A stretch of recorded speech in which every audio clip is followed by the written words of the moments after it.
சொன்னாரு. காசு இல்லைன்னா கடவுளை பார்க்க கூடாதுன்னு சட்டமே வந்தா போல இருக்குது. பக்தி என்பது என்ன? கடவுள் உருவச்சிலையை கண்டுவிட்டு வந்து விடுவதா? அப்படி வந்துவிட்டு பலன் ஏதும் இல்லை என்று பகவானை திட்டுவது இது சரியா? ஆமா தாயே, அவசரமா வேலைக்கு போற அப்ப ஆண்டவே அம்மனுக்கு ஒரு சல்யூட் அடிச்சா போதும் எல்லா பிரச்சனையும் தீர்ந்துடும் நினைக்கிறாங்க. அட நீதாரப்பா, இப்பெல்லாம் ஆன்லைன்ல ஆண்டவனை பார்க்க பணம் கட்டிட்டா போதும்னு நினைக்கிறாங்க. ஆமாப்பா, சின்னதா ஒரு பைப்பு வாங்கி கோயிலுக்கு போட்டுட்டு இதுல வர வெளிச்சத்தை மறைக்கிற மாதிரி அவங்க பேர் எழுதுன பெரிய போடா வாங்கி முன்னாடி மாட்டிடுறாங்க.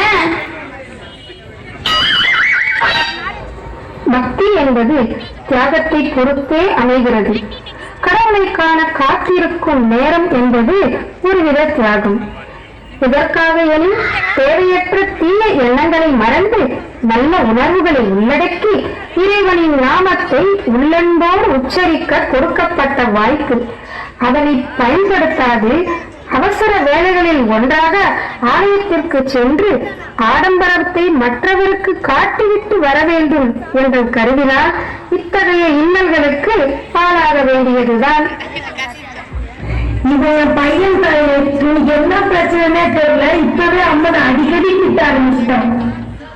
மகனே, உனக்கு என்ன பிரச்சனை? என்னிடம் கூறு. மொபைல்ல கேம் விளையாட நெட்டே வர மாட்டேங்குது. அதனால சாமிகிட்ட போயிட்டு வேண்டன, அப்பவும் நெட்டே வர மாட்டேங்குது. அதனால சாமியை திட்ட ஆரம்பிச்சிட்டேன்.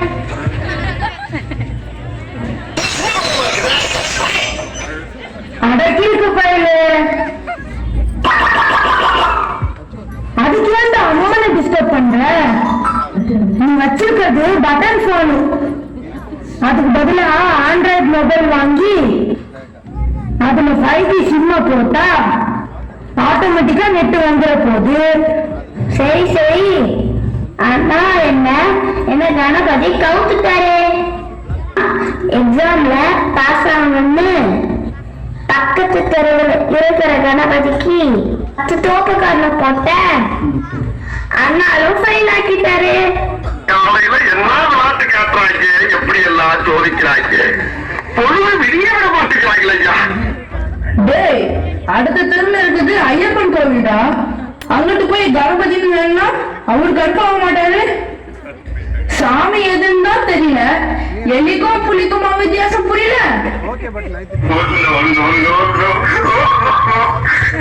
இந்த காலத்து பிள்ளைங்களே இப்படிதான் தாய். இவன் என் பையன், இவன் பண்ற சேட்டை ரொம்ப பெருசா இருக்கு.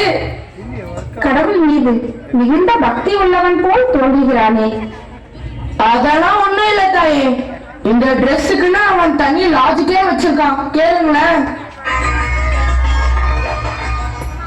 அதுவா, நான் ஐயப்ப மாலை போட்டு இருந்தப்ப புள்ள அடி வாங்காம தப்பிச்சுட்டேன். அவ கயட்டனதும் மாறி செஞ்ச தப்புக்கெல்லாம் சேர்த்து வச்சு முதுக்கு வீங்குற அளவுக்கு அடிச்சுட்டாங்க. அதான் எப்பப்ப தேவையோ பப்ப யூனிஃபார்முக்கு மாறிடுறேன். சாமியே சரணய்யப்பா. ஏன் இப்படி செய்ய வேண்டும்? நன்றாக படித்து நல்ல மதிப்பெண்கள் பெற்றால் எந்த பிரச்சனையும் வராது.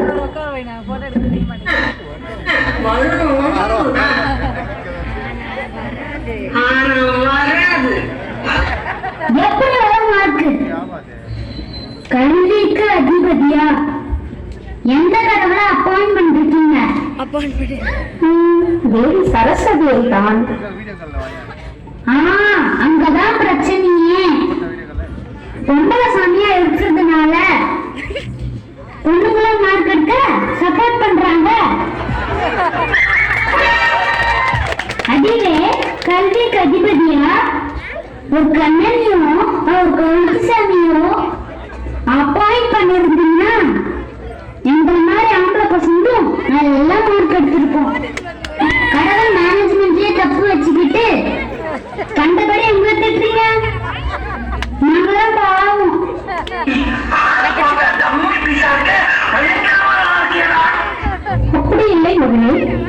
உங்களின் உழைப்பின் தரத்திற்கேற்பவே கடவுளின் உறுதியை இருக்கும்.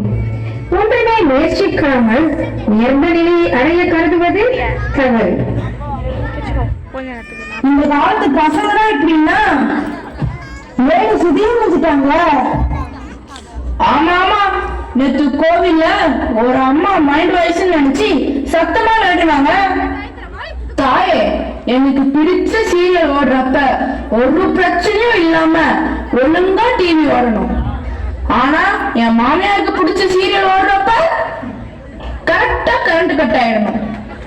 அப்பதான் அவங்க எழுந்து தோசை ஊத்துவாங்க. நீ இத நிறைவேற்றலனா உனக்கு சக்தி குறைஞ்சிருச்சுன்னு சொல்லி அடுத்த தெரு அம்மனை வேண்ட போயிடுவேன். அம்மன் கிட்ட டீல் பேசுறாங்க.